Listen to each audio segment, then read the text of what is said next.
पुढच्या बातम्यांकडे वळूयात। हगवणेंच्या घरातून पोलिसांकडून पिस्तूल आणि रिव्हॉल्वर जप्त करण्यात आलेला आहे। राजेंद्र हगवणेंना फरार होण्यासाठी वापरलेली फोर्ड एंडेवर गाडी सुद्धा आता जप्त करण्यात आली आहे। वैष्णवीच्या कुटुंबानं दिलेली चांदीची भांडी पोलिसांनी ताब्यात घेतली आहेत। वैष्णवीच्या मृत्यू प्रकरणामध्ये 3 साक्षीदारांचे जबाब नोंदवण्यात आलेले आहेत।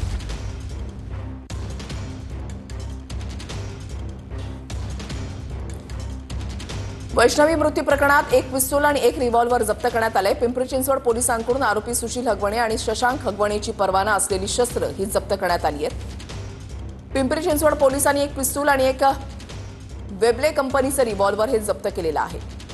आरोपी राजेंद्र हगवणेंना पळून जाण्यासाठी वापरलेली फोर्ड एंडेवर गाडी ही पोलिसांनी जप्त केली आहे। स्त्रीधन म्हणून वैष्णवीला दिलेली चांदीची भांडी, 5 ताटं, 5 तांबे, 4 वाट्या, 1 करंडा पोलिसांनी ताब्यात घेतलेला आहे।